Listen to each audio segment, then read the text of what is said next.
Good evening, everybody, and welcome to my show, Autumn is Here. My name is Francine Crawford, and I am your host. And today we are going to interview Temise Toon. She was a caregiver for her grandmother, and she really wants to share her story. She's a young lady, and she wants to help other people who are going through this situation. So let's welcome Temise to the show. Hello, Temise. How you doing? I'm good. How are you? Good. That's good. Thank you so much for wanting to share your story with the audience. You know, so often we don't, you never know when this is going to happen or when you're going to be a caregiver for someone. Right. And you're being so young and, we don't think it's going to happen, but sometimes our life just changes, due to circumstances that are not under our control. So let's talk about, a little bit about it. Who did you take care of? Who was your person that you take care of? Well, I took care of my grandmother. I did that for a few years. And I say took care of her because at the age, I was 2 years old when she had a stroke and she became paralyzed on one side, on her right side. Mm-hmm. So imagine having a 2-year-old. You're paralyzed now. You didn't expect that. And you're a single grandmother. So with a 2-year-old. So it was a lot. So that's what I did. But I had to take care of her from that age. I believe it started because just her having something to fight for at that moment in time, so. Okay. So she basically raised you. Oh yeah, she definitely raised me. She raised me from hospital. Oh, okay. Yeah. Okay. So she raised you. So now you're saying that you were with her and at 2 years old, she had a stroke. Yeah, she had a stroke. She was on her way somewhere. She was in the car driving at a light and she just had a seizure and she just went out. And I guess she passed out or she fainted or something. And everybody kept blowing at her. And a guy finally came to the car and seen that she was unconscious or whatever. And they took her to the hospital. Come to find out she had a stroke. Yeah. Okay. So even with that, she was still able to raise you. Even with that. Yeah. Mm-hmm. Okay. What, were you the only person that she was raising at the time? Yes. It was only me. Oh, it was just you and her? Yep, just me and her. Yeah. She my grandmother also has a niece, which she stepped in at that time, being that my grandmother had to go through rehab and learn how to walk again and all of that stuff. So my cousin stepped in at that time. And so did others because it's a big responsibility. So I still had to go to school and be cared for during the day. So okay. So in that time when your grandmother was going through this, you actually had some family help. They were able to help you and help your grandmother to get to where she had rehab and get better. Yeah. So was it a time where she got better and she was able to be more mobile? Yes, it was. She was still like in a wheelchair, but it was a time where she was walking. I remember times when we would go to the grocery store and she was able to walk with her cane and slow, but she was walking. And so it was things like that. But, it wasn't how we move. She wasn't moving like that. It was limited to a certain extent. So as you got older, even though she was now able to walk and stuff like that, as you got older, was it where you still had to do additional things for her? Yeah. And right. So even as you're getting older, you're becoming a teenager, things like that, you're still having to do additional things for her. So y'all caring for each other. Yeah, basically that's really what it was. Grew up caring for each other. Exactly. Yeah, wow. Because she couldn't do like my grandmother owned a house. She was a landlord. Mm-hmm. So she wasn't walking up the stairs to, check on the tenants, or, she wasn't doing any heavy work, you know what I'm saying? So that's where I came in as much as I could at that age that I was. But as the age increased, I took on more responsibilities. So, Right. yeah. So you learned at an early age to pitch in and to Definitely. help. Right. Had to. Yeah. You had to. Yeah. How did that deal with your childhood as far as, being a regular teenager, doing what teenagers do, go out? Did you have the freedom to go out? Because maybe did you have to stay with your grandmother because she needed you, or were you able to have that kind of childhood? My childhood, you know what? I was talking to somebody about this the other day. My childhood, I didn't start going outside till maybe I was like 8 or 9, 10, around that age, because I just was always in the house. I always had something to do in the house. So whether that was cleaning or whatever. But my grandmother, that's the thing, she never wanted to hold me back from things. So I would go outside. And then the cool thing about it is that the street we lived on, it was just that type of block where families, they've been there for 30 years and stuff like that.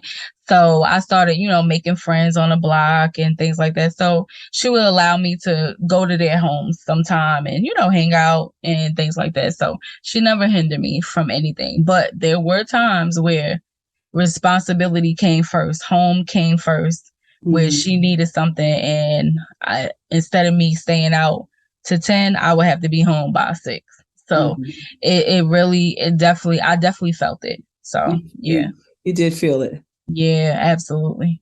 So emotionally, was there any kind of battle within, like you kind of felt like why me, or did you feel like you wanted to do something and go out with your friends and stuff like that and you couldn't?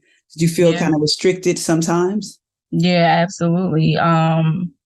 Absolutely. And it's so funny because we had a boiler in our house, and the boiler, it was like one of the old time like gas heaters, like you had to change the water and all this other stuff. And it was just an old house. So I would have to go home and change the water in the boiler so the heat would come on. So if I was out somewhere, I would have to come all the way home. She would call me. She was like, Temise, you gotta come put water in the boiler. I'm like, oh my God. I could be anywhere and I would have to come home and put this water. It didn't matter. So it was just stuff like that. Or she wouldn't feel good. And now we would have to go to the hospital and, just ride in the ambulance, just things like that. And it was times that I was like, yo, I'm only 15. Like, why I gotta do this? Like, I don't have no kids. Like, I was 20 saying the same thing. Why I gotta do this? I don't have no kids. So yeah, I felt it. It was a lot. Yeah. You felt it. Yeah. So as you got older, I'm sure things changed where maybe she was made more dependent on you, and you were able to, but you have already learned to care for her all this time. So it was kind of like your way of life. Yeah. It was your way of life that you had kind of adapted to. So now fast forward, she gets older, and is she unable to do certain things, and now you have to really kind of step in as really being her caregiver, because you're old enough to take care of yourself, but now you have to become her caregiver. How was that? Yeah, that was a big turning point, because like even from sweeping, my grandmother always cooked. So I knew when she stopped cooking that things were changing. You know what I'm saying? Where she couldn't stand up as long, or she she wasn't doing her normal. Like she would walk. My grandmother's very persistent. Like she took care of herself. Like this is a lady that took care of herself. So when you see a change in her routine, something is transitioning. So to watch her go through that and no longer do the responsibilities that she was, like small things like sweeping the floor, like now she don't want to do it no more. You know what I'm saying? But at the same time, I had to learn, because I was like, you know what? I was like, if I it had to be a point where I said no at some point, because I had to be able to have a life too somewhere. But Right. things that I knew that she could do, like make her coffee in the morning, I was like, no, you can do that or yourself. But that's where it comes in. Like sometimes it's hard for you to say no to Mm-hmm. your parents. Sometimes, like, yeah, it's hard. So Yeah. yeah, So there are some conflicts sometimes because you want to let her do what she can do, but yeah, if she's not feeling up to it or whatever, and you don't feel like pushing it. So yeah, that's understand. right, So you would say there are things that come into play where you also have to trying to keep her independent, right? right, Keeping yeah, her having a reason to get up or to do things, whatever. So right. that becomes, you have to be conscious of that. So how was that? Like, were you conscious of that? Like, okay, let me keep her active. Did you, include her in any kind of like with other friends? Did you, help her to be around her friends or something like that? Yeah, definitely. You know what? My grandmother, people would say that my grandmother, her mouth was kind of terrible. I ain't gonna lie. Like her mouth was kind of terrible. She's a southern old lady, you know what I'm saying? So her mouth was kind of terrible. But at the same time, my house was the house that a lot of people came to. All Mm-hmm. my friends, that's one thing. Like, if she would complain, she was like, oh, they here again. But when they came, she loved them. So she was that type of grandmother. She loved them. She was telling them about themselves, why they was there. And she was like, well, when you come back, I'll be here. So she complained, but she loved it. And then I babysat a lot. So she loved having the kids at the house. I made sure that the babies came, and sometimes I'd be like, Ma, can you feed her? You know what I'm saying? So things like that. I try to keep her involved with that, or just anything that I seen that she liked. I always try to include her. And people knew my grandmother, and my friends knew them, whether it was a phone conversation or they came to the house and things like that. And then I would bring her books, and we would talk or whatever. She was into basketball. I hated basketball, but she loved it. So I made sure on Sundays we were sitting and watching the game and talking about it and things like that, just to make sure that she knew, she was still needed, and that she was important, and that she mattered, and that, hey, my friends, they looking for you. You know what I'm saying? So Mm-hmm. yeah, so definitely that was important. Yeah. Right. It's important to keep them going and keep them Yeah. having a reason to go and interacting with other people. Yeah. Yeah. But did it feel like any time where, you felt like kind of like roles were reversed, like she was the child and you were the parent? Absolutely. Did you? Okay. Excuse me. Yeah. When I went away or tried to go on vacations, it was a lot of times I couldn't go because I had nobody to Mm-hmm. watch her, quote unquote. Like I had a kid, but I couldn't leave her alone. And if I did, I couldn't enjoy myself because I'm constantly thinking, oh my God, is she all right? Or if I called and she didn't answer that one time, I'm like, oh my God, is she okay? So it was just that constant worry all the time. But Mm-hmm. yeah. And then it was a tug of war because I'm like, dang, if I don't go, I'm never gonna go nowhere. So it was a constant tug of war mentally. So So it was a lot. it's a mental and emotional tug of war. Yeah. Yeah.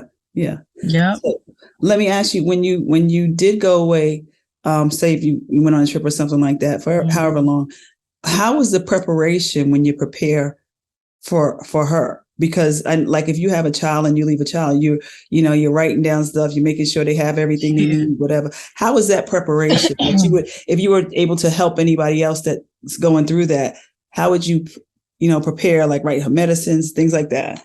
Yeah, definitely with her medicines. You know what? I did prepare her. I made sure that she had her meals together, and I made sure all her clothes are washed. Her bed was how she wanted it because my grandmother was a neat freak, and she wanted everything to be how she wanted it, or it wasn't right. And but yeah, I definitely got her prepared, and I spoke to her constantly. So it was really like I ain't go nowhere. So, but yeah, it was that's how I was. I did prepare. And honestly, I really didn't go nowhere where I stayed away for long. Mm-hmm. So, and I constantly had I had friends that would come and check on her, you know. So they would call, you know, they would call me when they got there, say she's good, we did this, that stuff like that. So yeah. But it was still hard for you to totally, you know, enjoy yourself because you had to keep checking in and things like that. Oh yeah, definitely. Yeah. So as she gets older and she gets, I guess, weaker, what dynamics changed for you? Like now at certain points, did you, I don't know if did she stay home with you? Did she need extra care as far as maybe a caregiver, anything like that, or somebody else from an outside agency? Did you seek any help like that? Were you able to do that or get that? She did have a home health aide that came. With this healthcare system and the way it is, if you don't have Medicaid or something like that, they're really not trying to give you anything. So, but eventually did get a lady, which was perfect for my grandmother. And thank God I knew the lady's daughter from college. So we already had a relationship, and she was, my grandmother loved her. That's what I wanted, because my grandmother really don't like nobody. So my grandmother loved her. They got along, and she really, she cared for my grandmother for real. And so yeah, that was that. And but as she slowly started getting older and she became diagnosed with cancer, that really just blew our whole house into smithereens. So it really just changed everything. So yeah. Yeah. So the responsibility for her increased when she got cancer. It really, you know what, it did in a way. I think it was more mental than anything, because just knowing now, because me and my grandmother, we like two peas in a pod. So it was just like we like, all right, you know, my grandmother's she could be very nonchalant towards things and act like ain't nothing wrong type person, and that's what it was. And but to watch her go through that and the beginning stages of that, and trying to figure out what to do, what routes to take. Do we get chemo? Do we get radiation? Do we not do nothing and just live out the rest of our days? That's when you really have to start planning, because it's like, damn, like, wow, like it just hit you like a ton of bricks. So how hard was that, the decision making, like for you, as a caregiver? How hard was that decision making? Like, what did you go through? Because now you're responsible for, like, in someone's life getting the best of care or whatever. And how much did you know? Did you know where to go for help? Did you know what to do? No, I really didn't know what to do. In the beginning, we decided to go for treatment. She was going for radiation. She was going for chemo. They called it a sandwich. So they would do chemo for a little bit, then they'll do radiation for a little bit, and then they'll do chemo. So they called it a sandwich.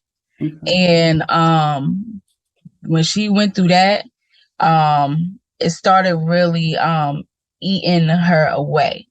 Her days, like, she would be fine, then she would get the chemo and she would faint. And because like her white blood cell counts, it would just go completely down, and it would just take her down with it. And it'll be a lot of days where she was just weak. She couldn't hardly sit up. You know what I'm saying? She wasn't eating, and that's not like her. So I'm like, and then when she got the radiation, it was burning her skin so bad. It was just like, all right, what are we going to do? So it was just a lot of things to reconsider. And it was just, when she was sick like that, she wasn't eating. So you know how long you're going to last with that? Right. Hardly not at all. So me and her just really had to sit down and be like, and weigh the options. And I'm like, Ma, this versus that. And she's like, you know what? You're right.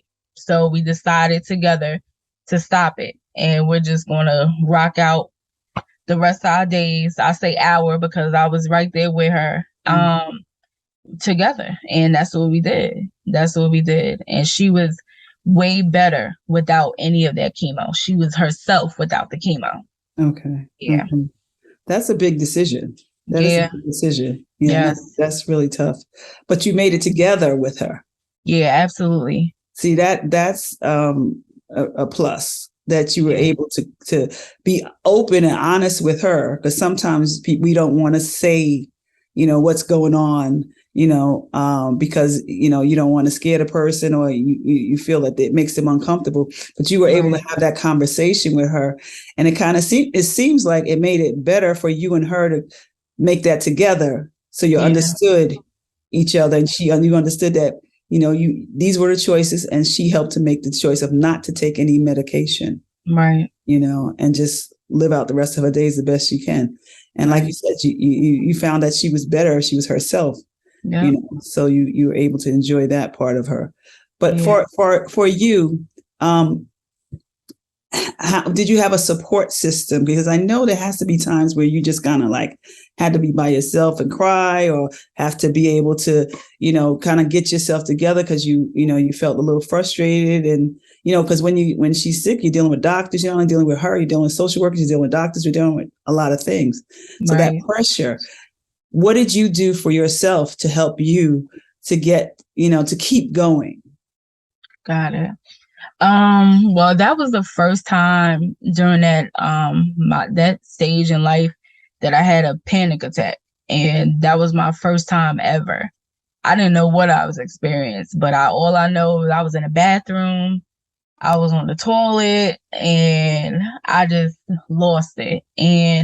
But I couldn't lose it out loud, so I lost it quietly. You held it in. You know what I'm saying? Yeah. Mm-hmm. So that was a lot. But that was my first time ever experiencing that. But to go through that and to go through it alone, because I say alone, even though other people knew, I know how my grandmother is. She only really trusts me, and I get that, because I would feel the same way. I wouldn't want people in my business that really don't mean me well 100%, so that was that. But for myself to take care of myself, I would have to unplug sometime. And honestly, when I would take care of myself, when she would have to go in the hospital, that was my unplug time, because I knew she was okay.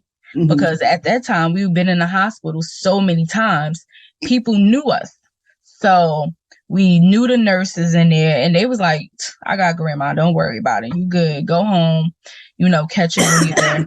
And that would be my time to really party out, like really get my mind together and figure out what I'm gonna do. So, and that's what I did. That was my break, honestly. Yeah. So that was the time you used to regroup yourself. Because you need that, you need to. Honestly. Yeah. It affects both of you. Absolutely. Yeah. So, okay. So you were able to be able to go through the whole time with her. May I ask, how old are you? Right now, I'm 33. Wow. Okay. Yeah. So when did this take place? Like what age were you at the peak of all of this? What age were you going through? Well, this took place, my grandmother passed in 2015, and she was diagnosed in 2013, around that time. So, wow. I don't know the math. So that's 7 years ago. That's interesting. So she passed in 2015? Yes. December 4th, 2015. I'm sorry. Okay. So that was 7 years ago. Okay. Yeah. And you're 33. Yeah. So you were in your 20s. Yeah. Wow. Well, that's pretty young to be caring for an adult, and going through that. I think you probably did better than some because you were kind of sharing that with her caring for you and you caring for her, and it was kind of like an exchange. So at when you were growing up, so that was great. What would you say to someone who is young, has the world, in front of them and anxious to go out and do what they want to do, and then they're find themselves in a position where they have to care for their loved one? That's a good question. I would have to be honest with them and let them know it's not easy. It is not going to be easy in any way. But I do encourage them to stick it out and really step back and evaluate what's going on and what can you learn from all of this. Because it was definitely a teacher for me. My whole life was a teaching experience because it taught me patience. It taught me responsibility. I wouldn't be who I am today if I didn't go through all of that. You know what I'm saying? So I would really say evaluate what's happening, why you're going through it, and what you can learn from it. And when you need to feel like you need to step away, step away. Because if you don't, it can eat you alive and you can be submerged and lose yourself. And being that I did take care of my grandmother, a lot of times I didn't allow myself to explore other options, people and things like that. So it did become lonely at times, and you have to just understand like this is a part of the process. It really is. So can't say that it's going to be all rainbows because it's not. But it was so crazy because I'm gonna share this. I had a friend that I grew up with. She knew my grandmother, and I was going through like one of my little breakdowns, and I called her, just talking to her about it. I'm like, yeah, I'm moving away. I'm leaving my grandmother here by herself. No, I was lying, but that's just how I felt because I was so fed up. I was just like, I don't know what to do. This is not fair. I'm 20 something. I want to live life too. Like I was just going through all those feelings. And she was like to me, honestly, this is going to hurt to say, but it's true. She was like, you're really not going to be able to live until she passes. And I was like, wow. And when she said that, it cut me to the core because I was like, first of all, who are you to say that? And and it just hurt my feelings. But when it happened, the words came back to me and I was like, wow, she was right. Because that was my life. You know what I'm saying? So when my grandmother passed, I had to find a whole different life. And I didn't know what to do, I didn't know what to do. So when she passed, I ran out and got 2 big pit bulls because I was so used to taking care of something. Oh. You know what I'm saying? So, and I felt weird being in the house alone, not caring for somebody or something. So I ran out and got something to fill that void, which really didn't. But I was just seeking that feeling again. So, yeah. So. Wow. So you had to come to terms with that. This is your reality. And even though you didn't like your friend saying that, it was something that you had to think about, that this is your reality and you have to accept your reality. Yeah. Because you care so much for her, but you still, you want your own life, but still, this is the hand that you were dealt. Right. Exactly. Let me ask you a question now. How do you feel now that your life is what it was? You did the best that you could do. You have no control over someone, getting sick and passing away and stuff like that, but you did the best that you can do while she was here. How do you feel now? How do I feel now? What do you mean? Like, I mean, how do you feel now? Like how it seems like most of your life was kind of like, burden. You know what I'm saying? It seems like that you had heaviness. You had, you had a conflict. You had heaviness because it's natural. You're human, and so at that time, just like your friend said, you're not going to be able to live your life until she passes. Got it. So now that she passed, how do you feel? Do you have guilt? Do you have remorse? Do you have anything that makes you? Do you feel relieved? Do you feel like how do you feel naturally? Okay. How do you feel? Honestly, okay, so I'll take it back to the week of her passing. Mm-hmm. The week that when I was at work, I got the call. The doctor called me and said, "Hey, things aren't looking good," and I left work immediately and never went back. Actually, and so that week was I don't even know what to say, but to watch her transition so quickly.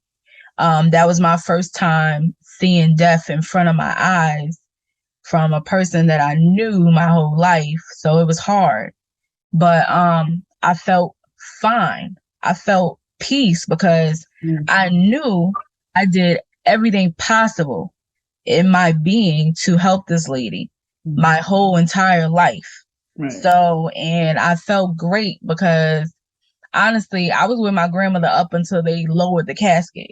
I don't know if you know, but I have a funeral background, and I took her to the funeral home that I was working at that time.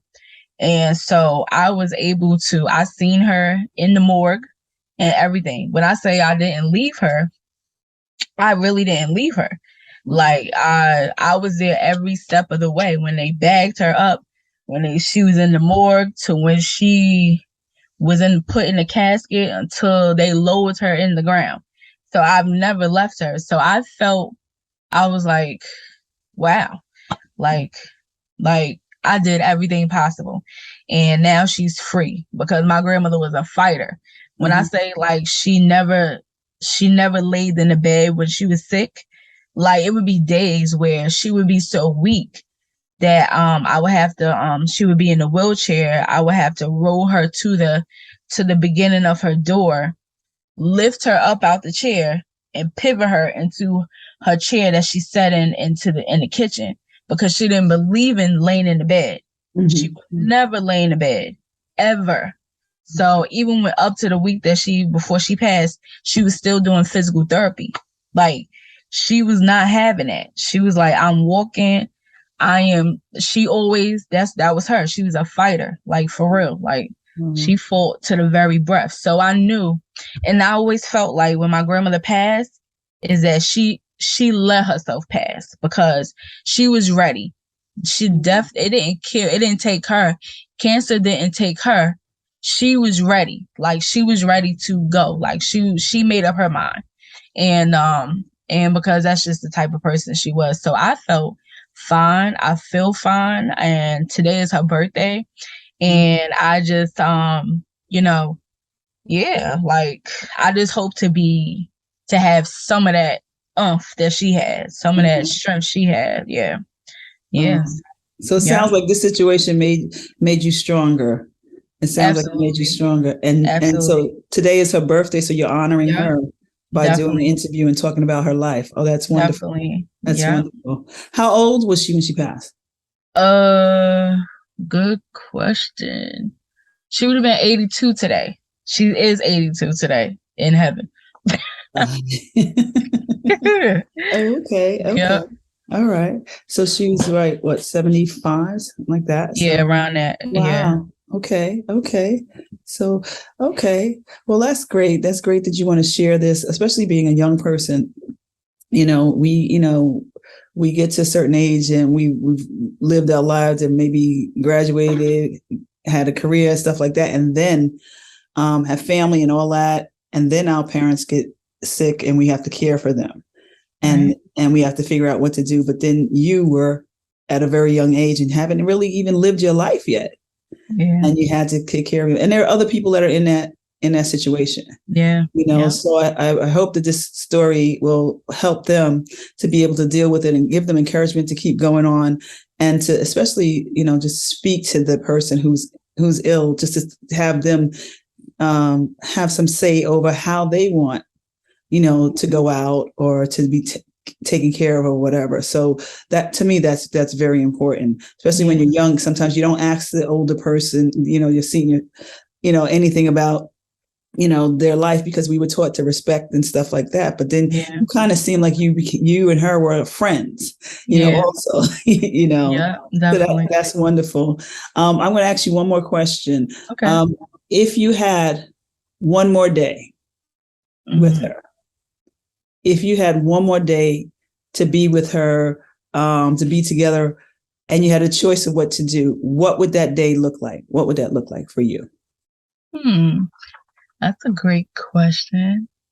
You know what? It would definitely be something outdoors. Probably I would take her to a flea market and flea market, a farmer's market.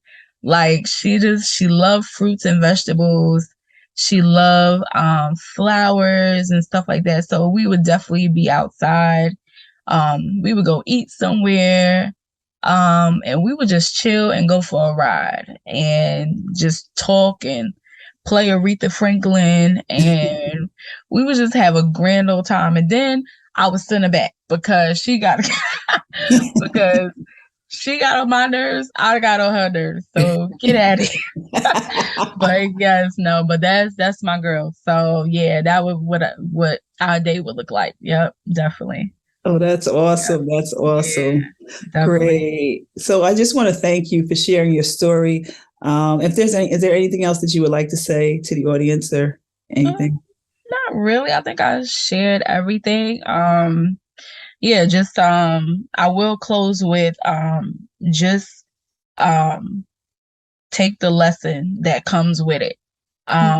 It is, you're going through it for a reason. It is a teacher. Be the student of it and ride it out and just do it, because and then pass those lessons that you have learned, pass them down. And that's what I would honestly say. Yep. Okay. I love that. Okay. Yeah. Well, thank you so much to Temise. And you volunteered. You wanted to share your story. So I'm really appreciative of this. And also, happy heavenly birthday to your grandma. I'm sure she's very proud of you. Thank you. Appreciate that. All right. Well, good night. And thank you again for being a part of Autumn is Here.